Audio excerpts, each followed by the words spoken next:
Hello everyone, welcome to my channel. आज का session हमारा नेस्ट जेएस के ऊपर होने वाला है। आज के सेशन के अंदर हम कंट्रोलर्स को कवर करेंगे। कंट्रोलर्स हम क्यों यूज़ करते हैं नेस्ट जेएस के अंदर? कंट्रोलर बेसिकली राउटिंग को हैंडल करने के काम आते हैं, जैसे कि डॉक्यूमेंटेशन पे लिखा भी हुआ है। जब भी मेरी कोई रिक्वेस्ट कंट्रोलर्स के ऊपर आती है तो कंट्रोलर उस रिक्वेस्ट को हैंडल करते हैं और हमें रिटर्न करते हैं किसको? रिस्पॉन्स को। ठीक है, अगर हम इस डायग्राम को ध्यान से देखें तो डायग्राम के अंदर क्लाइंट से मेरे को एचटीटीपी रिक्वेस्ट आ रही है और यहाँ पे इन्होंने दिखा नहीं रखा, but as per the understanding controller यहाँ से हमें रिस्पॉन्स रिटर्न करता है। द रिस्पॉन्स किसको सेंड होता है? क्लाइंट को। ठीक है, सो अगर हम कोई भी कंट्रोलर क्रिएट करते हैं, हम यहाँ पे एग्जाम्पल देखेंगे कंट्रोलर की। अगर हम कोई भी कंट्रोलर क्रिएट करते हैं तो हम एक कंट्रोलर के अंदर एक राउट भी लिख सकते हैं और मल्टीपल राउट्स भी लिख सकते हैं। अभी हम इसको जानेंगे हम कैसे राउट क्रिएट करते हैं। अगर हम इस एग्जाम्पल को देखेंगे कैट्स डॉट कंट्रोलर, जो कि इन्होंने एक एग्जाम्पल दे रखी है, हम यहाँ पे @ कंट्रोलर देखते हैं।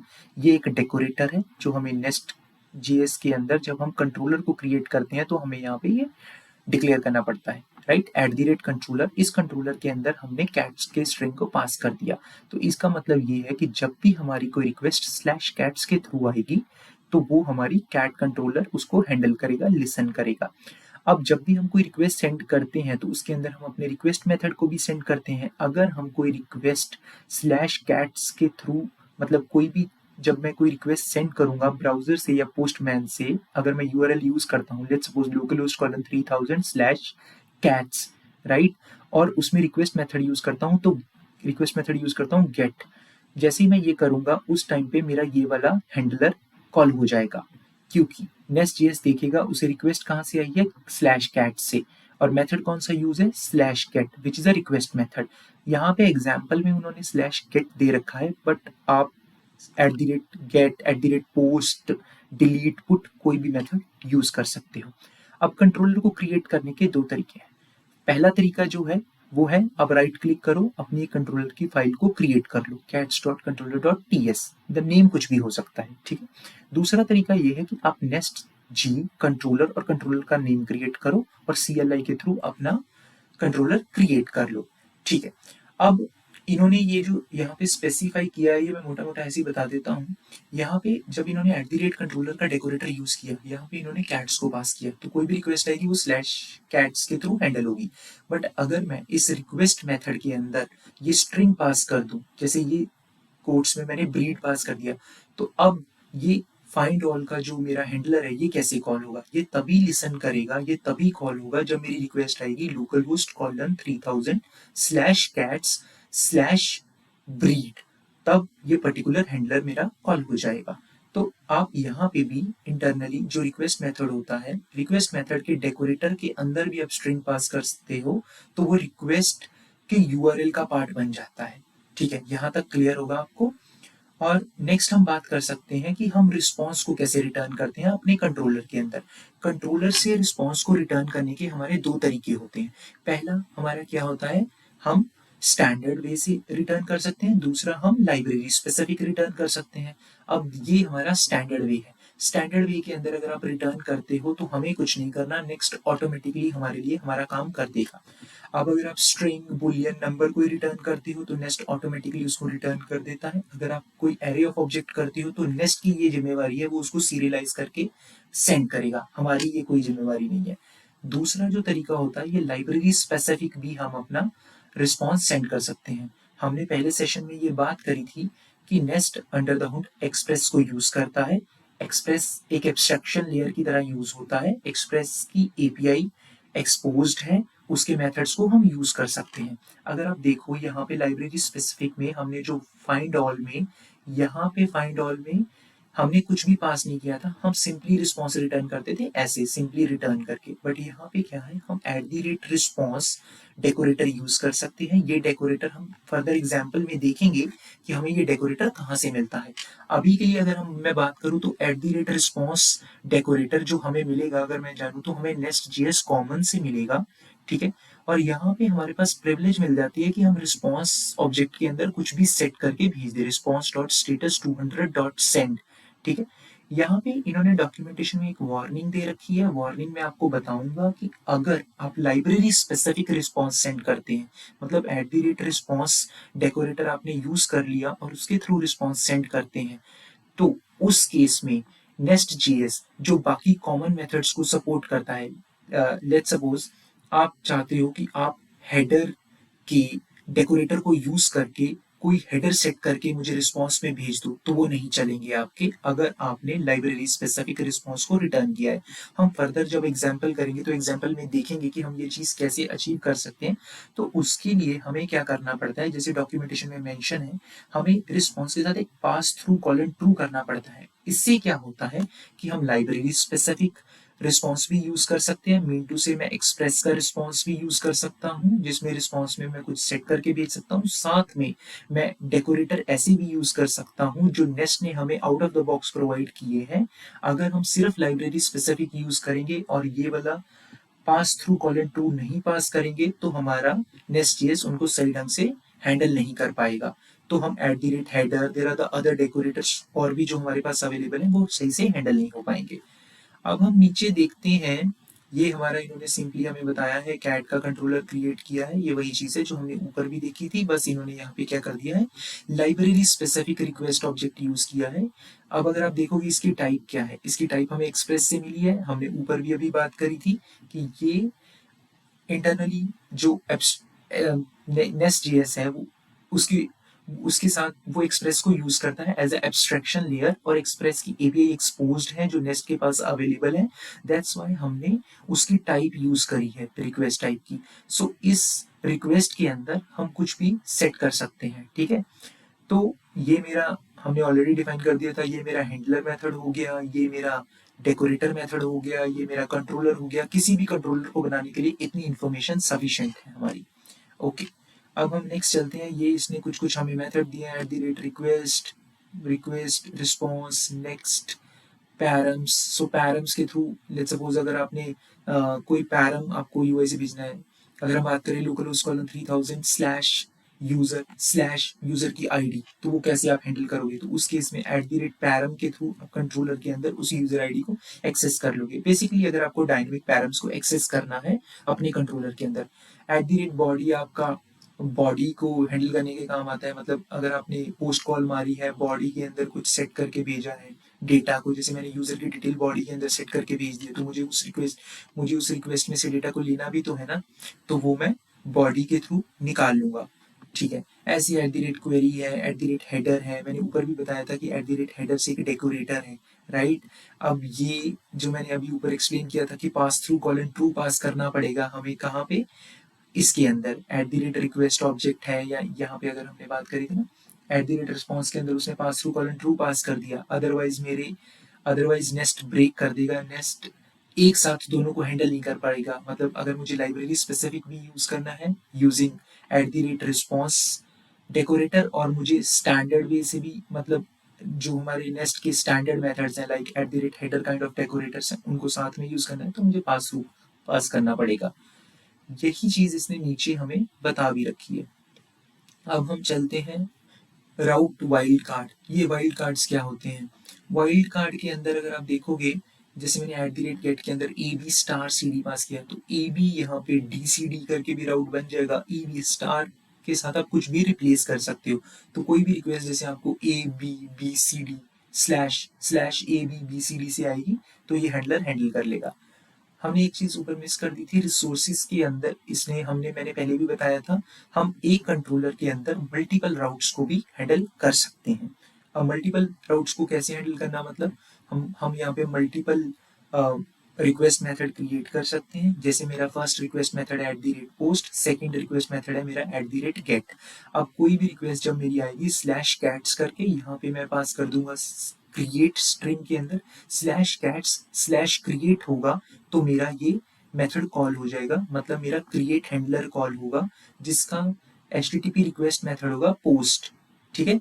और ऐसे ही मेरा जब मेरा गेट टाइप का मेथड होगा, और मेरी जो कॉल आएगी स्लैश कैट्स स्लैश ऑल करके मैं यहाँ पे स्ट्रिंग बना दूंगा, और स्लैश कैट स्लैश ऑल, तो ये मेरा हैंडलर कॉल हो जाएगा। इस तरह से हम एक कंट्रोलर के अंदर मल्टीपल रिक्वेस्ट मेथड्स भी यूज कर सकते हैं और मल्टीपल हैंडलर्स भी यूज कर सकते हैं जो कि हमें स्टैंडर्ड वे से रिस्पॉन्स को रिटर्न करते हैं, ऑल्दो हम लाइब्रेरी स्पेसिफिक भी रिस्पॉन्स को रिटर्न कर सकते हैं। अब इसके बारे में अभी हम स्टेटस कोड के बारे में ज़्यादा बात नहीं करेंगे, इसके लिए हम एक सेपरेट सेशन करेंगे, अदरवाइज मेरा सेशन बहुत ज़्यादा लंबा हो जाएगा। HTTP status code, @headers decorators, इसके बारे में हम नेक्स्ट सेशन में बात करेंगे।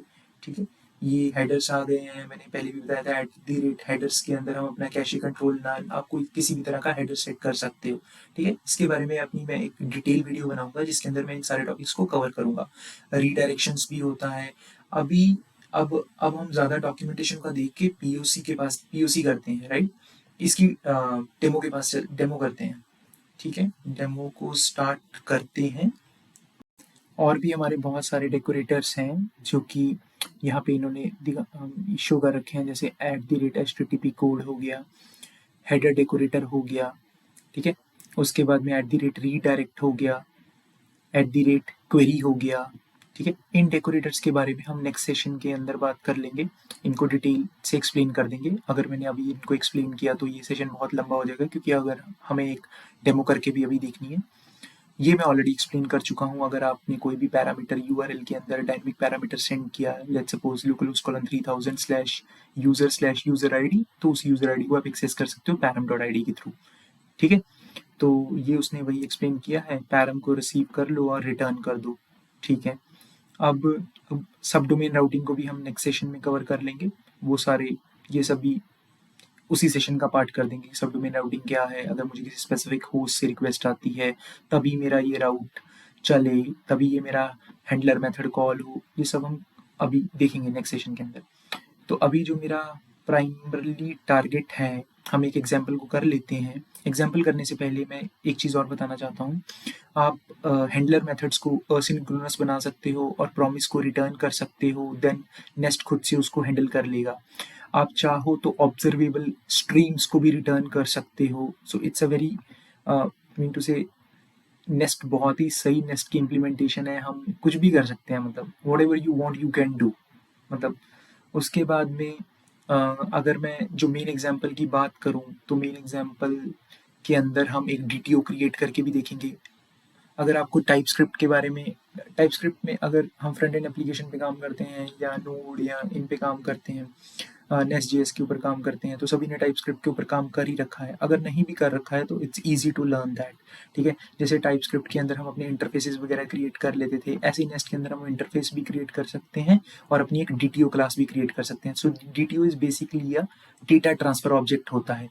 मतलब DTO क्रिएट करने का फायदा ये होता है कि ये जो हमारा सेम, जैसे ये क्लास है, ठीक है, इसके अंदर हमने अपना नेम, एज, ब्रीड, ये 3 तरह का डेटा डिफाइन कर दिया हुआ है।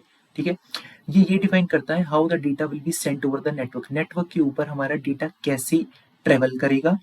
Okay, we could also determine the DTO schema by using the TypeScript interface. जैसा कि मैंने पहले अभी बताया था कि जैसे हम टाइपस्क्रिप्ट के अंदर इंटरफेस बनाते हैं, ऐसे ही हम क्लास बना के भी, DTO क्लास बना के भी सेम अचीव कर सकते हैं। ठीक है, हम क्लास बना के भी कर सकते हैं which is a create DTO class, हम टाइपस्क्रिप्ट का इंटरफेस बना के भी कर सकते हैं। ठीक है, अब अगर हम बात करें, यहाँ पे इसने कैट का एक कंट्रोलर क्रिएट कर रखा है। इस कंट्रोलर के अंदर @ पोस्ट का रिक्वेस्ट मेथड यूज किया है और @बॉडी डेकोरेटर को यूज किया है, जिसके अंदर हमारे पास क्रिएट कैट DTO आ गया है। अब इस क्रिएट कैट DTO के अंदर मेरे पास सारा डेटा आ जाएगा जो मैं डेटा पीछे से API के थ्रू सेंड करूंगा। ठीक है, अब अगर हम बात करें, ये हमारी फुल फ्लेज एग्जाम्पल है जिसके अंदर हमने multiple request method @post, get, dynamic param से वैल्यू को एक्सेस करने का हैंडलर, पुट को, डिलीट को हमने बना रखा है। ठीक है, उसके बाद में अगर मैं बात करूं, ये सिंपल है।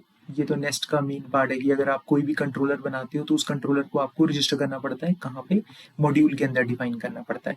ठीक है, अभी हम एग्जाम्पल के ऊपर जंप कर लेते हैं कि हम कंट्रोलर की एग्जाम्पल को कैसे बनाएंगे। Okay, I just want to go to the introduction section. पहले इंट्रोडक्शन के सेक्शन में चलते हैं, वहां से ये कमांड कॉपी कर लेते हैं। हम नया ही एक प्रोजेक्ट बना लेंगे। नए प्रोजेक्ट को बनाने के लिए हमें क्या करना पड़ेगा, ये मैंने एक नेस्ट का फोल्डर क्रिएट किया है, यहाँ पे हम चलते हैं cd नेस्ट। ठीक है, TRR। ओके, अब इसके अंदर हम क्या करते हैं, ये वाली कमांड को रन करते हैं। नो, उससे पहले हम क्या करते हैं, mqtr हम यहाँ पे सेशन 1 सेशन 2 कर देते हैं, ठीक है। cd सेशन 2, इसके अंदर हम इस कमांड को रन करते हैं। ये कमांड क्या करती है, ये कमांड हमारे लिए प्रॉपर स्कैफोल्डिंग क्रिएट कर देगी। हमारा पूरा नेस्ट.js का एक folder structure out of the box इस कमांड के थ्रू क्रिएट हो जाएगा। मतलब हमें कुछ नहीं करना है, नेस्ट.js हमारे लिए सब कुछ करके दे रही है। हमें वो बोल रही है भाई तुम जाओ अपनी एपीआई क्रिएट करो, वहां से रिस्पॉन्स रिटर्न करो, डेटाबेस के साथ कनेक्ट करो, तुम्हें ORM यूज करना है, तुम्हें कुछ भी यूज करना है, अपना काम करो और जाओ भाई, मैं तुम्हारे लिए सारा काम करके दूंगी, मैं तुम्हें पूरा का पूरा फोल्डर स्ट्रक्चर बना के दूंगी। अब देखते हैं इसने हमारे लिए क्या किया है। ओके सो उसके बाद में हमें एक नया प्रोजेक्ट क्रिएट करना पड़ेगा, नेक्स्ट न्यू प्रोजेक्ट का नेम, ठीक है। हम यहाँ पे क्या करते हैं, मैं यहाँ पे प्रोजेक्ट का नेम बना लेता हूँ, example controller example, okay controller example, ठीक है। एग्जाम्पल मैंने क्रिएट कर दी है, ये अब क्या करेगा, ओके हम यहाँ पे क्या यूज़ कर लेंगे, यहाँ यूज़ कर लेंगे। ओके ये जब तक ये हमारा प्रोग्रेस हो रहा है, थोड़ा हमें वेट करना पड़ेगा। Okay let's wait.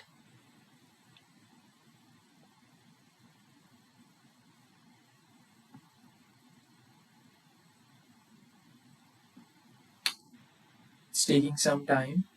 ओके एक बार बन जाएगा ये तो काफ़ी ईजी रहेगा, हम easily controllers, module, providers, middlewares easily create कर सकते हैं। ये वन टाइम एक्टिविटी होती है अगर हमें कोई भी फोल्डर स्ट्रक्चर क्रिएट करना है नेस्ट CLI के थ्रू। ओके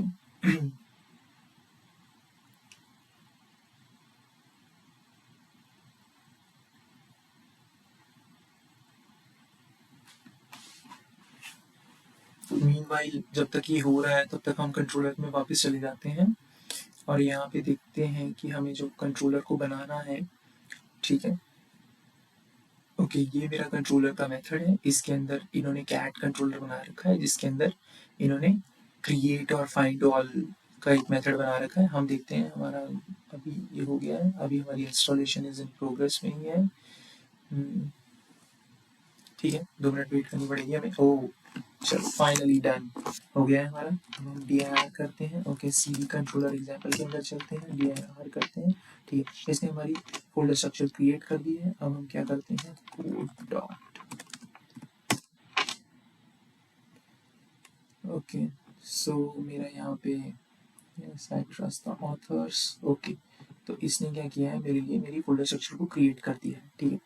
हम इसको कर देते हैं, हटा देते हैं। अगर हम देखेंगे ये मेरा नेस्ट का CLI ने मेरे को एक प्रॉपर प्रोजेक्ट बना के दे दिया है। इसके अंदर मेरा एक सोर्स का फोल्डर है, सोर्स के फोल्डर के अंदर अगर आप देखोगे तो इसने मुझे बाय डिफॉल्ट ऐप लेवल पे एक मॉड्यूल दिया है, मुझे एक सर्विस फाइल दी है, मुझे एक कंट्रोलर फाइल दी है। इस सेशन के अंदर हम कंट्रोलर को कवर कर रहे हैं तो हम सिर्फ कंट्रोलर की बात करेंगे, अभी हम मॉड्यूल और सर्विस की बात नहीं करेंगे। मैं एक नया कंट्रोलर बनाऊंगा बट उस कंट्रोलर को बनाने का यही रीज़न होगा कि मैं कंट्रोलर को कॉल करूंगा मॉड्यूल के अंदर, बट हम मॉड्यूल के ऊपर ज़्यादा बात नहीं करेंगे, ठीक है। चलो अब हम एक नया कंट्रोलर बनाते हैं। जैसे कि हमारा फोल्डर स्ट्रक्चर बन चुका है, इस फोल्डर स्ट्रक्चर के अंदर हमें सोर्स के अंदर कंट्रोलर्स मिले हैं, मॉड्यूल्स मिले हैं, सर्विसेज मिली है और there is a main dot ts as well, जहाँ पे हम देख सकते हैं कि 3000 पे हमारा सर्वर चल रहा है, ठीक है। अब हम बात करेंगे यहाँ पे कंट्रोलर के बारे में। तो हमें ये कंट्रोलर तो जब हमने स्कैफोल्डिंग करी, हमारा प्रोजेक्ट क्रिएट हुआ है, हमें बाय डिफ़ॉल्ट मिल गया, ठीक है। अब हम क्या करेंगे, हम एक नया फ़ोल्डर क्रिएट करेंगे यहाँ पे। उसको क्रिएट करने से पहले हम एक नया फ़ोल्डर क्रिएट करेंगे, उस फ़ोल्डर के अंदर हम अपना नया कंट्रोलर भी क्रिएट करेंगे। सबसे पहले मैं अपना एक फ़ोल्डर क्रिएट करता हूँ, यहाँ पे फ़ोल्डर का नाम होगा मेरा, मैं कैट्स का फ़ोल्डर क्रिएट कर देता हूँ, ठीक है। अब इस कैट्स के फ़ोल्डर के अंदर मैं क्या कर सकता हूँ, कैट्स के फ़ोल्डर के अंदर मैं अपना एक कंट्रोलर क्रिएट करूँगा, ठीक है। मैं यहाँ पे क्या करता हूँ, dir src dir next g, okay and controller, right. Controller के बाद हम क्या बोलते हैं, कैट्स, ठीक है। अगर हम ये क्रिएट करते हैं तो अभी आप देखेंगे यहाँ पे dir, ठीक है, cd cats, okay dir, so you can see that कि हमारी 2 फाइल्स क्रिएट हो गई हैं कैट कंट्रोलर के नाम से, cat controller.ts, और इसकी एक spec file, spec is basically for the testing for the controller file. ठीक है, अब हम चलते हैं यहाँ पे हम देखेंगे कि हमारा एक कंट्रोलर क्रिएट हो गया है। अब इस कंट्रोलर का ये मेरा कंट्रोलर क्रिएट हो चुका है। अब इस कंट्रोलर के अंदर क्या है, अभी ये एम्प्टी कंट्रोलर है। ठीक है, ऐसे ही हम क्या करेंगे, अगर मैं ये बोलूँ अभी के लिए मैं जस्ट अपना एक मॉड्यूल भी क्रिएट कर देता हूँ। मैं यहाँ पे मॉड्यूल क्रिएट करता हूँ। ठीक है, मेरा एक मॉड्यूल क्रिएट हो गया है। अगर मैं यहाँ पे देखूँ तो कैट्स के अंदर, ठीक है, हम यहाँ पे चलते हैं। ठीक है, अगर आप यहाँ पे देखोगे तो मेरा यहाँ पे कैट्स के अंदर मेरा एक मॉड्यूल क्रिएट हो चुका है।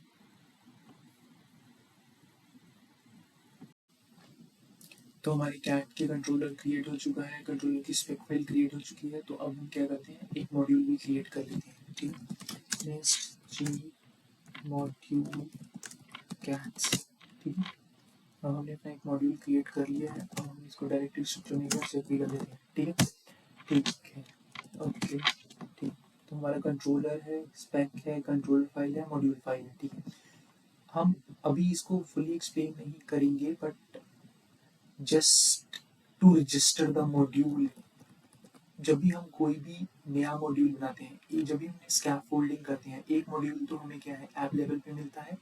हम बाकी जितने भी मॉड्यूल बनाते हैं हमें उन्हें रजिस्टर करना पड़ता है, किसके साथ, ऐप मॉड्यूल के साथ। डिटेल में समझेंगे इसको नेक्स्ट सेशन के अंदर, यूट्यूब से जब भी हम मॉड्यूल का सेशन बनाएंगे। अभी के लिए हम जस्ट इसको रजिस्टर करके छोड़ देंगे। ठीक है, ये ऑटोमेटिकली हमारा रजिस्टर हो गया है। ठीक है, दैट्स ग्रेट। ठीक है, हम मॉड्यूल के अंदर चलते हैं, यहाँ पे हम कंट्रोलर के अंदर चलते हैं। ठीक है, कंट्रोलर के अंदर हम क्या करेंगे। ठीक है, मैंने जब हम डॉक्यूमेंटेशन को समझ रहे थे तो मैंने पहले बताया था कि हम @कंट्रोलर एक डेकोरेटर यूज़ करते हैं जो हमें नेस्ट.js कॉमन के थ्रू मिलता है। अब कोई भी मेरी रिक्वेस्ट स्लैश कैट्स के थ्रू आएगी तो इस कंट्रोलर के पास आ जाएगी। अगर हम दोबारा से इस डॉक्यूमेंटेशन को देखें तो यहाँ पे इसने हमें कुछ @पोस्ट रिक्वेस्ट मेथड उसके कॉरस्पॉन्डिंग हैंडलर्स दिए हैं। हम यहाँ से एक कोड ले लेते हैं। ठीक है, हम यहाँ पे इसको डाल देते हैं। ठीक है, अब हम देखें, ठीक है, ठीक है, अब हम क्या करते हैं, यहाँ पे बॉडी का मेरे पास डेकोरेटर है। बॉडी हमें किससे मिलेगा, ये हमें डेकोरेटर से मिल जाएगा। ठीक है, अब हमें क्रिएट डिटियो हमारा है नहीं है, हमें क्रिएट करना पड़ेगा। एंड बॉडी की double join but it is being used as a value here. Okay, ठीक है, बॉडी, ठीक है, इसमें कुछ से लिया नहीं है। ठीक है, पोस्ट, ठीक है, ये भी, ठीक है, हम यहाँ पे ले लेते हैं इसको भी, पोस्ट को हमने यहाँ पे ले लिया है। ठीक है, ठीक है, अब मेरे को एक क्रिएट डिटेल बनानी पड़ेगी। यहाँ पे अगर हमने देखा था कि यहाँ पे इसने एक डिटेल बना के रखी थी, create cat dot detail dot TS. हम क्या करेंगे, यहाँ पे अपनी एक डिटेल बना लेंगे, डिटेल फाइल बना लेंगे। ठीक है, मैंने यहाँ पे फाइल बना ली। डिटेल फाइल को जैसे मैंने बनाया, नेम एज ब्रीड को हम यहाँ पे ले लेते हैं।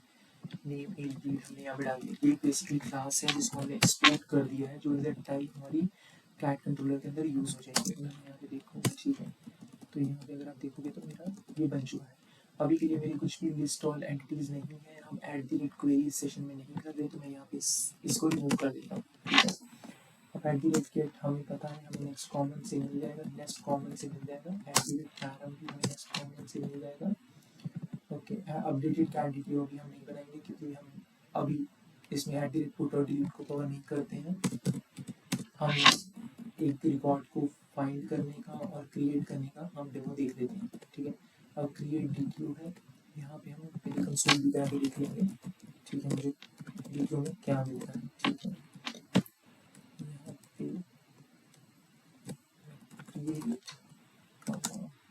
Create DQ. ठीक है, अब ये मेरा एक बेसिक कंट्रोलर हो गया। तो मोटा मोटा हमने क्या किया, हमने अपना नेक्स्ट CLL के थ्रू पहले पूरी स्कैफोल्डिंग करी है। स्कैफोल्डिंग करने के बाद हमने एक कंट्रोलर क्रिएट करा है। कंट्रोलर के साथ हमने अपना एक मॉड्यूल फाइल क्रिएट करी है। अब हमने क्या किया है, अपने मॉड्यूल को रेफरेंस पास कर दिया, कहाँ पे, रजिस्टर कर दिया ऐप मॉड्यूल के अंदर। आप जितने भी मॉड्यूल्स बनाओगे अलग अलग, अभी कैट्स का बनाया है, अगर मैं यूजर का बनाता हूँ, रजिस्टर का मॉड्यूल बनाता हूँ, तो उन सारे मॉड्यूल्स को आपको एज अ यहाँ पे इंपोर्ट्स में पास करना पड़ेगा। ठीक है, रजिस्टर करना पड़ेगा।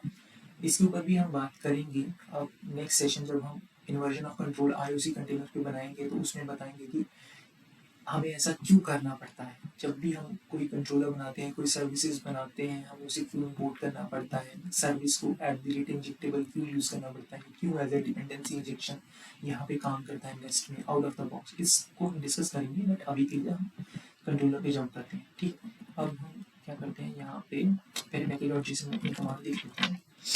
पैकेज.json के अंदर ओके यार्न स्टार्ट करते हैं। ठीक है, इस बाकी सबको बंद कर देते हैं। ठीक है, yarn start, okay yarn start करते हैं। यहाँ पे मेरा सर्वर स्टार्ट हो चुका है, तो हम एक काम कर सकते हैं, looping boost 3000, okay hello world. ठीक है, यहाँ से हम इसको कॉपी करेंगे, हम पोस्टमैन में जाएंगे, यहाँ पे हम ठीक है स्लैश। अब हम देखेंगे कि हमने राउट किस नाम से कॉन्फ़िगर किया था। अगर मैं कैट्स कंट्रोलर के अंदर जाऊँ तो कैट्स कंट्रोलर के अंदर यहाँ पे मेरा स्लैश कैट्स है। ठीक है, स्लैश कैट्स, और उसके अंदर मेरी पोस्ट कॉल है, और बॉडी के अंदर मैं कुछ भी भेज सकता हूँ। ठीक है, क्रिएट डिटेल टाइप्स का, राइट। अब मैं यहाँ पे स्लैश कैट्स कर देता हूँ, स्लैश कैट्स, और यहाँ पे मेरी जो पोस्ट कॉल है बॉडी के अंदर मैं क्या है यहाँ पे मैं ये डिटेल हटा देता हूँ। ठीक है, मैं यहाँ पे क्या पास करूँगा, जिस टाइप का मेरा वीडियो ऑब्जेक्ट है। ठीक है, क्रिएट वीडियो में चलते हैं, नेम एज ब्रीड। यहाँ पे मैं क्या करूँगा, ठीक है, मैं अपना नेम एज, ठीक है, breed, okay it's a cat breed, okay sir, name is Tom, number it's a 2 years old, okay. यहाँ पे इसकी ब्रीड क्या है, test breed, okay test breed है। ठीक है, तो अब क्या करते हैं, हम सेंड करते हैं। ओके, जैसे ही हमने सेंड किया इसने क्या बोला, this section adds a new cat. Okay, so you can see that response हमने सेंड किया था वो आ गया, this section add the new cat. और अगर मैं यहाँ पे ये बोल दूँ मेरे कंसोल पे क्या आया, तो मेरे को नेम मिल गया, टॉम मिल गया, एज मिल गया, ब्रीड मिल गया। तो अब आप देख सकते हो हमने क्या किया, यहाँ पे एक डेकोरेटर यूज किया, उस डेकोरेटर के अंदर हमने अपना राउट का पैरा राउट नीटू से हमने एक स्ट्रिंग डिक्लेयर किया। ये क्या स्पेसिफाई करेगा, रिक्वेस्ट के पीछे जो हम ये पास करते हैं होस्ट, ये हमारा लोकल होस्ट कॉलर 3000, इसके पीछे हमने स्लैश कैट्स किया, ये इसके साथ मैच कर रहा है, और हमारा रिक्वेस्ट मेथड पोस्ट है, तो इसने इस कंट्रोलर को लिसन किया और इस हैंडलर को कॉल किया, और इस हैंडलर के अंदर हमें क्रिएट डीटीओ के अंदर हमें हमारी पूरी की पूरी बॉडी भी मिलती जो हमने पोस्टमैन के थ्रू यहाँ पे सेंड करी। अब अगर आप इसको भी प्रिंट कराना चाहते हो तो हम ये कर सकते हैं, क्रिएट डीटीओ डॉट प्रिंट कर देंगे। अगर मैं इसको सेव करूँगा तो मैं यहाँ पे, अगर मैं यहाँ पे इसको सेंड करता हूँ, ठीक है, एक बार मेरे को, ठीक है, मेरे को वैसा वो दोबारा स्टार्ट करना पड़ेगा। ठीक है, सी, ठीक है, एक बार दोबारा सेंड करते हैं, तो now you can see that new cat is Tom. ठीक है, आप यहाँ चाहो तो यहाँ पे एक स्पेस क्रिएट कर सकते हो। ठीक है, मैं दोबारा से सब स्टार्ट करता हूँ, तो आपको यहाँ पे रिस्पॉन्स में this action adds a new cat tom मिल जाएगा। ठीक है, अब अगर मैं यहाँ पे सेंड करता हूँ, टॉम हो गया। अगर मैं यहाँ पे ये सेंड करता हूँ,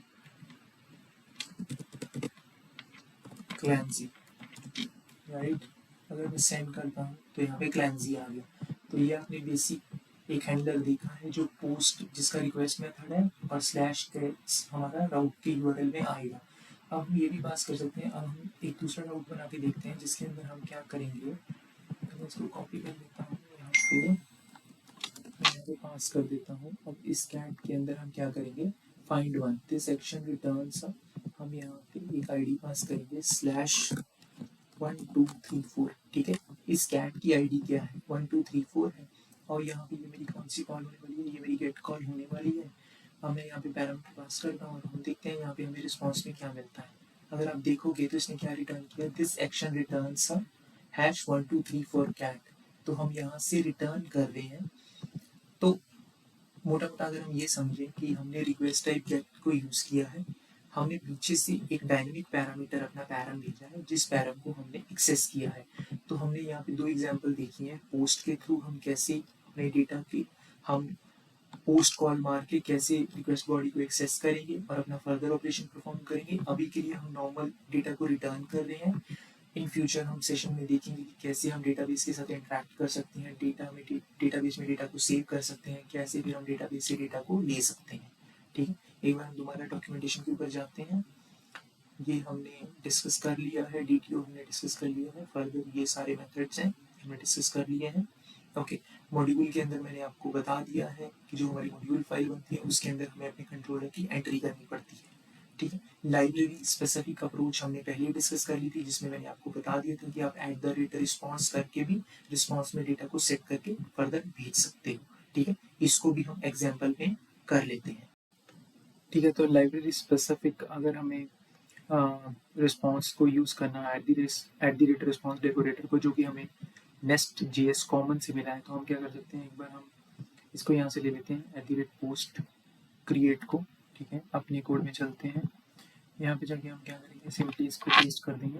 ठीक है, सिंपली पेस्ट कर देंगे। हम यहाँ पे एक नया मेथड क्रिएट कर लेते हैं, क्रिएट कैट न्यू करके एक हैंडलर क्रिएट कर लेते हैं। यहाँ पे हम वो पास कर देते हैं कि जैसे /cats/create कैट न्यू करके मैं पास कर देता हूँ। तो जो भी मेरी रिक्वेस्ट /cats, लेट्स सपोज जो भी मेरी रिक्वेस्ट /cats, अगर मैं बात करूँ /create कैट न्यू से आएगी, ठीक है, वो किसके पास आएगी, वो मेरी इस हैंडलर के पास आएगी।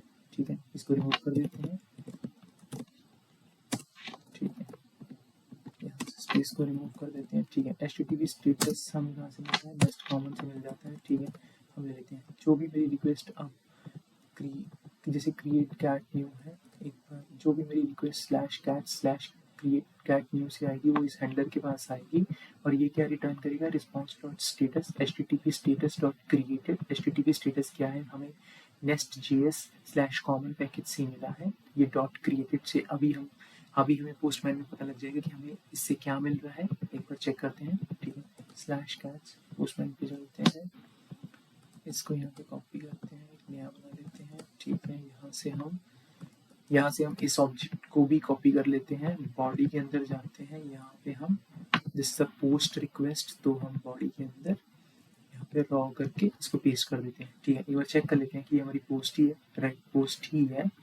ठीक है, क्रिएट कैट न्यू है। ठीक है, मुझे मे बी सर्वर एक बार स्टार्ट करना पड़ेगा। ठीक है, सर्वर स्टार्ट कर लेते हैं। मैंने शायद क्रिएट यूजर डाल दिया, यहाँ पे क्रिएट कैट न्यू आएगा। ठीक है, मैंने क्रिएट कैट न्यू को डाल दिया है। ठीक है, एक बार सर्वर अप एंड रनिंग हो जाए फिर देखते हैं। ठीक है, सर्वर अप हो गया मेरा, मैंने यहाँ पे सेंड किया। यहाँ पे अगर आप देखोगे तो इसने स्टेटस कोड मेरे को क्या भेजा, 201। ठीक है, अगर मैं कुछ स्टेटस कोड में चेंज करता हूँ, ठीक है, मैं यहाँ ये नहीं करता, चेक करते हैं, क्रिएटेड एक्सेप्टेड ओके करके भी होता है। ठीक है, मैंने ओके यूज़ कर दिया। एक बार मेरे को सर्वर दोबारा स्टार्ट करना पड़ेगा। मैंने अपने सर्वर को दोबारा स्टार्ट कर लिया है।